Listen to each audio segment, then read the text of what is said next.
O programa que será exibido a seguir é de total responsabilidade de seus produtores e idealizadores. Olá, boa noite. Vamos aos destaques do Jornal da Fonte. Sexta-feira de caos no transporte coletivo de Goiânia. Motoristas param e passageiros fecham terminais. A polícia realizou intervenções depois de atos de vandalismo. Desrespeito de motoristas e sinalização apagada prejudica a vida de pedestres em Goiânia. Secretaria de Saúde divulga que vírus da gripe está causando síndrome respiratória. E ainda, comerciantes estão prevendo prejuízos milionários nas vendas durante Copa do Mundo.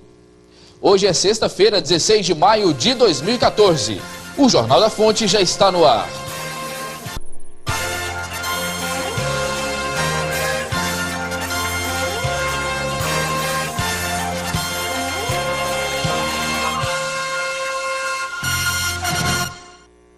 Comerciantes estão preocupados com o desempenho das vendas durante a Copa do Mundo. Pelo menos foi o que revelou uma pesquisa da Federação do Setor divulgada hoje.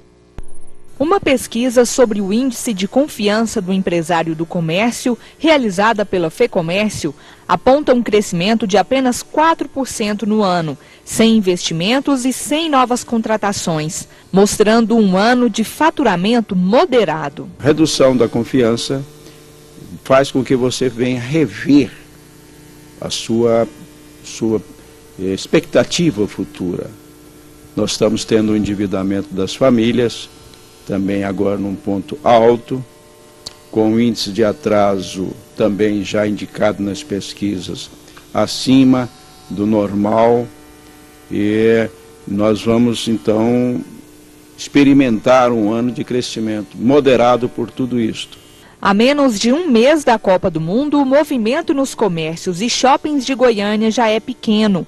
Segundo o presidente da FEComércio, a realidade vai piorar com a chegada do evento. Em dias de jogo, os comerciantes devem fechar mais cedo, causando queda do faturamento. Nos dias de jogos, especialmente do Brasil, e não tenha dúvida disso, que o brasileiro ele gosta do futebol e vai, né? Então o consumidor não estará comprando na rua e a loja vai fechar, vai promover, essa oportunidade para os seus servidores. O impacto da Copa sobre a economia goiana deve ser negativo, principalmente na capital, que não tem nenhum atrativo turístico. Goiânia não tem apelos turísticos, apelo para que alguém esteja em outro estado, ou Brasília, venha para aqui para... não tem nenhum apelo turístico. Partido Solidariedade se reúne com lideranças nacionais e regionais em Goiânia para discutir a definição de alianças e os rumos do partido em Goiás nas eleições desse ano. Confira agora na reportagem. O primeiro encontro regional do Solidariedade em Goiás contou com as presenças de várias lideranças políticas nacionais e regionais. Esse é o pontapé inicial do partido para definir as alianças partidárias das chapas que irão disputar as eleições proporcionais e majoritárias deste ano. Para presidente, o Solidariedade já anunciou apoio ao senador Aécio Neves, do PSDB de Minas. E para governador de Goiás, a preferência está para o deputado federal Armando Virgílio. À disposição do partido é que ele sai candidato, mas se ele fizer aqui alguma composição com outra força política, o partido aceitará com tranquilidade. Então depende muito da direção do Armando e da direção do nosso partido aqui no estado, que vai ser o que eles vão fazer, ou se eles vão compor, se eles vão ter candidatura própria. O Solidariedade nasceu há 7 meses e hoje já é uma das mais representativas forças políticas no estado e no Brasil, o que chama a atenção da oposição. Hoje a nossa identidade está muito próxima da oposição. Nós achamos que o Estado está vicejando um momento de mudança e achamos que o Solidariedade pode ser naturalmente protagonista nesse momento de mudança no Estado. O deputado federal Armando Virgílio se disse honrado em ter apoio de nomes tão fortes, mas esclarece que lançar um nome para governo de Goiás é uma responsabilidade grande e destaca que o momento é de cautela. Nós estamos, obviamente, tentando viabilizar um projeto de candidatura própria. Caso isso não seja possível, e aí nós temos que analisar isso com bastante equilíbrio, nós temos então que nos aliar numa integração com outras forças políticas, e aí nós podemos compor, com uma indicação do Solidariedade, uma vice-governadoria, uma candidatura ao Senado. O presidente nacional do Democratas, Ronaldo Caiado, também participou do encontro e disse que o Democratas e o Solidariedade andam juntos no apoio ao senador Aécio Neves para presidente. Mas em Goiás, os interesses são diferentes. Aqui no estado de Goiás, tanto o Democratas quanto o Solidariedade vão tomar as suas decisões, poderão ser convergentes ou não, mas isso não impede realmente que você esteja aqui participando da convivência de seus colegas. Só de fora de Goiás eram 8 deputados federais, são meus colegas de parlamento. E a rede de lojas C&A foi condenada pelo Tribunal Superior do Trabalho a pagar R$100 mil por reduzir seus empregados a condições análogas à de escravos em unidades instaladas em 3 shoppings aqui de Goiás. Para falar sobre essa situação, nós conversamos agora com o Superintendente Regional do Trabalho e Emprego, Arquivaldo Bitts. Doutor Arquivaldo, boa noite, é um prazer recebê-lo aqui no Jornal da Fonte. Boa noite, prazer é nosso. Pois é, que condições são essas que são análogas ao trabalho escravo de acordo com as fiscalizações realizadas? Exatamente, a empresa C&A, no caso, ela é reincidente na prática de não observar a legislação trabalhista, especialmente em questão à jornada de trabalho, a questão de descanso para alimentação, repouso do almoço e várias outras questões. Isso no decorrer de 10 anos, o Ministério do Trabalho aplicou 75 multas por questões diversas à C&A. E, há tempos atrás, o Ministério Público, com base nessas informações, impetrou uma ação na Justiça. A Justiça de Goiás condenou, a C&A recorreu a nível nacional e o Tribunal Superior do Trabalho confirmou a sentença local. De condições análogas à escravidão, isso? Exatamente, é porque a condição análoga à da escravo é especialmente quando, inclusive, tem a questão de privação de liberdade, falta de comunicação, mas também a jornada excessiva de trabalho, a questão da alimentação e outras questões, sendo reincidentemente, vai indo até que forma também. Portanto, a C&A ela foi condenada pelo conjunto, pela quantidade de autos, pela reincidência que ela teve, inclusive não cumprindo acordos coletivos com a entidade laboral, sindical, e por isso chegou-se a essa situação.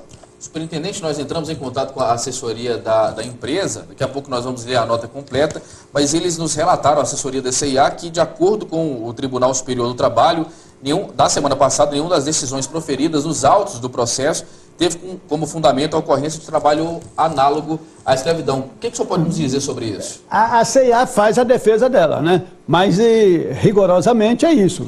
Nós, o Ministério do Trabalho, nós temos aqui, foram 75 autos de infração nos últimos anos. E com base nisso, o Ministério Público do Trabalho e a Justiça do Trabalho entendeu que, pelo abuso da legislação, de não cumprimento da legislação, que caracterizava situação de analogia à escravidão, de não trabalho decente. Portanto, está aí tanto que ela foi multada administrativamente por nós do Ministério do Trabalho e também o Ministério Público do Trabalho impetrou essa ação, a Justiça Goiana deu e também em Brasília confirmou. Claro que a C&A procura se defender, mas infelizmente essa situação, e eu tenho sempre insistido, é a primeira vez no estado de Goiás, pelo menos, eu não sei em outro estado, que nós encontramos essa situação numa rede comercial, né?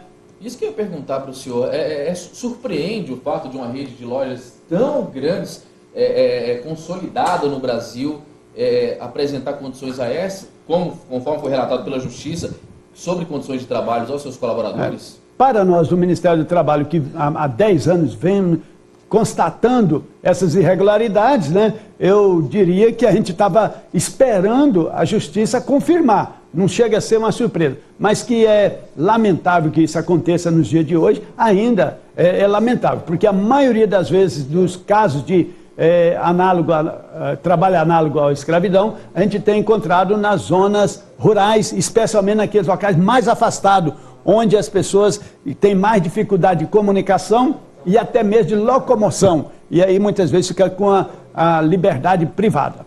Qual que é a recomendação, superintendente, para os colaboradores que nos assistem nesse momento, caso eles acreditem que estejam passando por esse mesmo tipo de situação? Olha, na cidade, procurar a entidade sindical, inclusive o sindicato laboral, o sindicato dos empregados no comércio, fez várias denúncias, e também o Ministério do Trabalho, o Ministério Público. Agora, quando está numa situação mais afastada, procurar comunicar com alguém. Nós temos também a parceria sempre com os Ministérios Públicos, também entidades sindicais no interior, até minha representação política. Muitas vezes um vereador fica sabendo e ele mantém contato. O Ministério do Trabalho também tem o grupo móvel, mas nem sempre a gente consegue localizar todo mundo no interior. Então, no momento que a gente tem o conhecimento, a gente vai lá. Mas enquanto não tem o conhecimento, a situação se torna mais difícil. Muito bem, nós agradecemos a participação do superintendente regional do trabalho e a participação do senhor. Muito boa noite. Boa noite, eu que agradeço. Estarei sempre aqui para dar qualquer esclarecimento. Olha, sobre esse assunto, lendo a nota completa, em nota, a CIA esclarece que as fiscalizações ocorridas em 2009 em 3 lojas localizadas no estado de Goiás, lamentavelmente, segundo a empresa, identificaram irregularidades com relação ao cumprimento de jornada de trabalhos por seus funcionários. Segundo a CIA, essas fiscalizações resultaram em um processo cujo julgamento teve desfecho na semana passada, como nós havíamos falado, no Tribunal Superior do Trabalho, e que, segundo a empresa, nenhuma das decisões proferidas nos autos da ação teve como fundamento a ocorrência de trabalho análogo ao escravo dentro da empresa. E não é só o transporte coletivo que deixa a vida do goianiense mais difícil no trânsito. Apagadas pelo tempo, esquecidas pelos pedestres e desrespeitadas pelos motoristas. Essa é a situação das faixas que deveriam facilitar a travessia de pessoas em ruas e avenidas de Goiânia. A falta de manutenção fez muitas delas praticamente desaparecer. As faixas de pedestres estão apagadas neste cruzamento das avenidas Rio Verde, José de Moraes Neto e outras 2 ruas no Parque Amazônia, em Goiânia. O movimento é intenso nas 4 vias do cruzamento e, segundo a população, acidentes são constantes no local. Seguindo no mesmo bairro, na Avenida Rio Verde, esquina com a Avenida Uru, a situação se repete. Miriam afirma que é difícil atravessar nas faixas quase invisíveis e que os motoristas não respeitam o sinal vermelho. Ela já presenciou vários acidentes envolvendo pedestres neste mesmo cruzamento. Muito acidente, de vez em quando moto, até mesmo com pedestre atravessando, sabe? Sempre, sempre. Muito difícil aqui. Esse cruzamento aqui do Marques vindo aqui do Buriti é muito, muito complicado. Seu Luiz Cláudio, que há 7 anos vende produtos de utilidades no semáforo, conta que motoristas e pedestres desrespeitam o trânsito na região. Fura sinal, diversos acidentes que tem. E até os pedestres também não obedecem muito nada. Porque eles às vezes atravessam a rua até conversando no celular, como se estivesse em casa. Aqui, eu acho que o índice de imprudência que tem, tanto de motorista quanto de pedestre, teria até acidentes graves. Eu acho que é Deus que olha. É muito complicado. Quando os motoristas resolvem obedecer a sinalização, dá tudo certo. Mas o problema é quando não acontece isso. E é complicado porque assim acontece tudo de repente, quando você vê tem alguém em cima de você e você tem que estar atenta, porque senão acontece o pior. O chefe de gabinete da SMT destaca que a faixa foi criada para a segurança do pedestre na travessia. Dados da secretaria revelam que o número de atropelamentos é 300 vezes maior fora da sinalização do que na faixa. A faixa, ainda que alguns condutores não obedeçam a sua parada, eles diminuem a velocidade, porque eles sabem que ali pode ter um pedestre entrar na frente a qualquer momento, ele precisa ser obrigado a parar. Então a faixa, ela traz muitos benefícios para aquele que está atravessando a via e deveria, sem dúvida alguma, ser respeitada tanto pelo pedestre como pelo condutor. Na Avenida Miguel do Carmo, no setor Rio Formoso, os motoristas não obedecem à luz vermelha deste semáforo em frente aos juizados especiais do bairro. Quando um motociclista resolve parar, os carros passam por ele normalmente como se o sinal estivesse verde.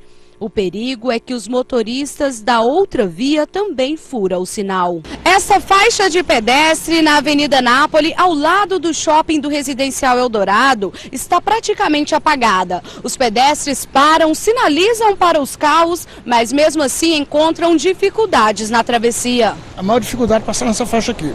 Ninguém respeita ninguém, sinceridade. Você viu agora o motoqueiro? Pedir a mão, ele não está nem aí. Dificuldade. Por mais que o veículo venha ali diminuindo a sua velocidade, dê todas as dicas e as intenções de parada, o veículo precisa estar imobilizado e mesmo assim ele precisa prestar muita atenção, né, olhando sempre se não vem uma motocicleta no vão entre os veículos que estão parando para justamente resguardar a sua própria vida. Então é importante sempre muita atenção, seja na travessia na faixa ou fora da faixa. De acordo com a SMT, as faixas de pedestres da capital estão sendo revitalizadas. E a seguir, vírus da gripe causa nova síndrome. A constatação é da Secretaria Estadual de Saúde. E vamos mostrar também como foi o dia de caos no transporte coletivo da Grande Goiânia. Terminais fechados, protesto de usuários e atos de vandalismo. Continue aqui na Fonte, nós voltamos já.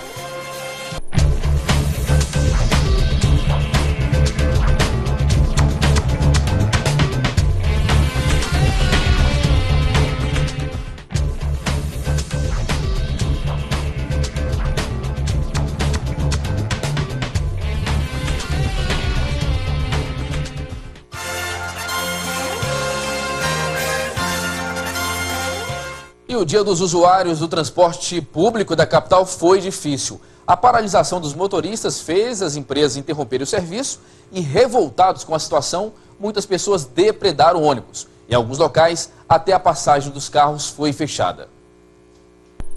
A greve dos motoristas do transporte coletivo gerou tumulto e quebradeira no terminal Bandeiras, em Goiânia.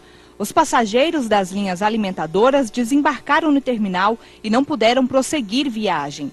Revoltados, muitos usuários quebraram máquinas de salgados e refrigerantes que ficam dentro do terminal e chegaram a atirar lixeiras contra os ônibus. A Polícia Militar, a Cavalaria e a Tropa de Choque estiveram no terminal Bandeiras para controlar o tumulto. Para dispersar as pessoas, soltaram bombas de efeito moral e gás de pimenta e permaneceram na região até a situação ser normalizada. Os passageiros foram os principais prejudicados. A maioria saiu de casa ainda de madrugada para trabalhar e, com a confusão e greve dos motoristas, ficaram sem conseguir chegar ao trabalho ou voltar para casa. A gente levanta todo dia 4 horas da manhã, né, para chegar num terminal igual esse aqui, né, e ficar parado aqui sem ter destino para onde vai, para frente ou para trás. Cheguei e parou, não saiu mais. Até agora estamos aqui, sem poder ir para casa, sem ir para o serviço, estamos aqui esperando o que vai acontecer.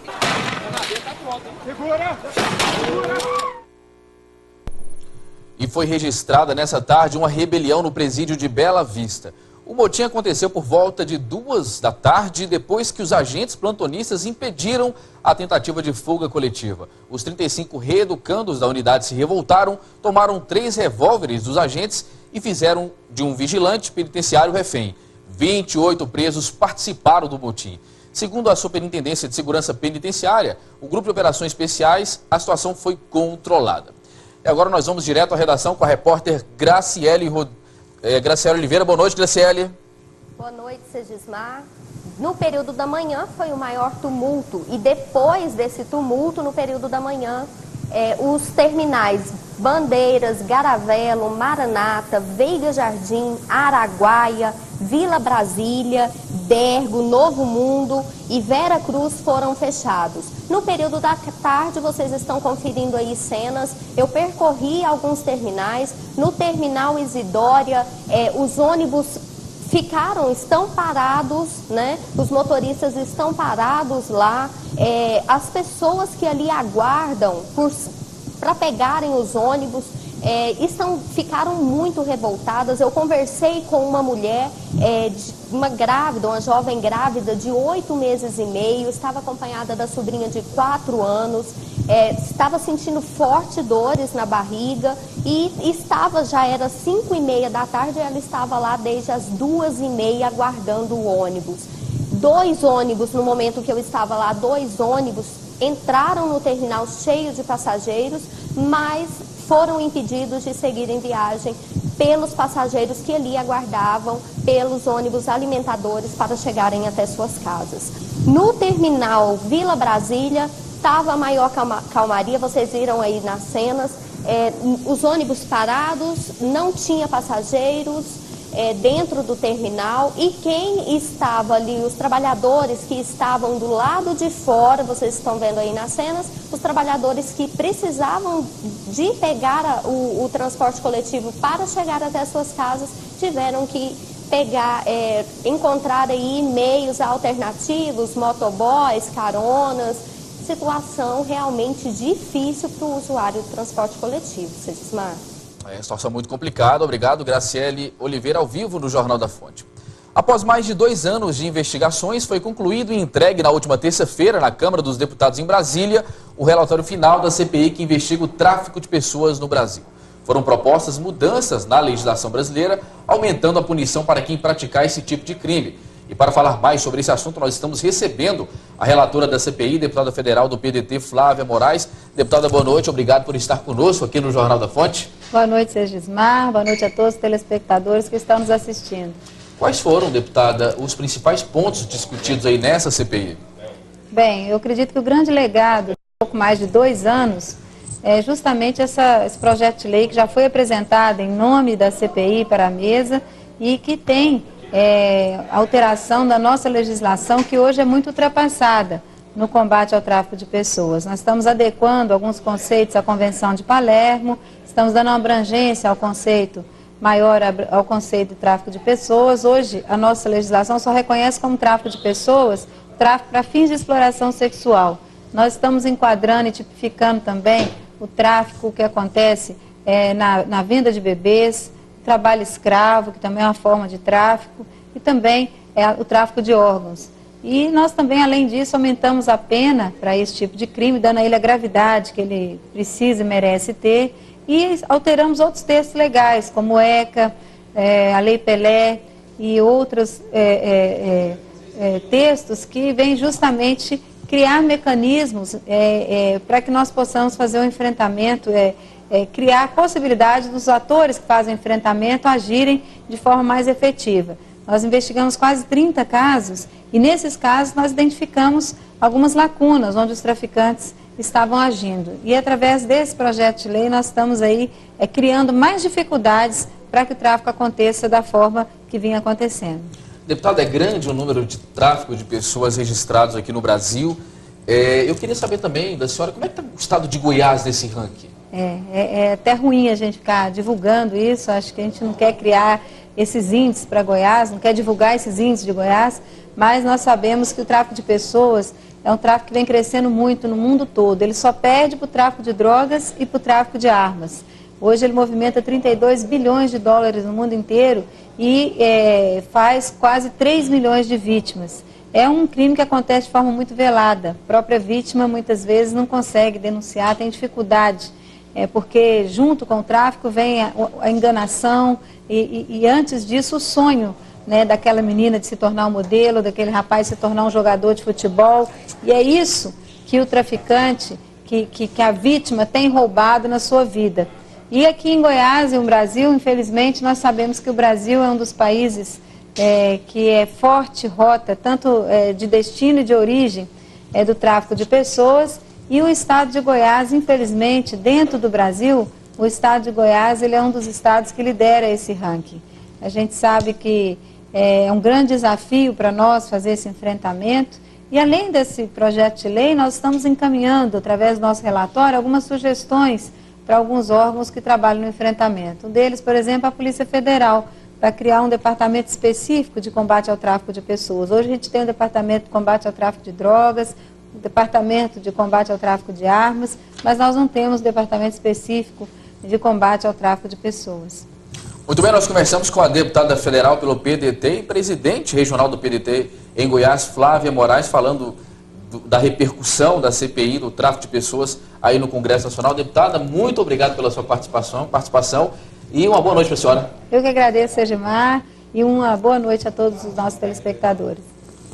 Goiás registrou 100 casos de síndrome respiratória aguda grave este ano. O resultado foi divulgado pela Secretaria da Saúde nesta tarde. Os números representam aumento de 23,4% em relação a 2013. A campanha em Goiás, que seria encerrada no dia 10, melhor dizendo, foi prorrogada para a próxima sexta-feira, dia 23. De acordo com os dados divulgados, ocorreram 24 óbitos no estado provocados pela síndrome. O Jornal da Fonte vai ficando por aqui. Mais notícias você confere amanhã aqui no Jornal da Fonte, às 18h30. Na sequência você fica com toda a repercussão do esporte e do futebol goiano com Luiz Duarte e toda a sua equipe com o programa Na Marca do Pênalti. Melhor dessa noite para você e até amanhã.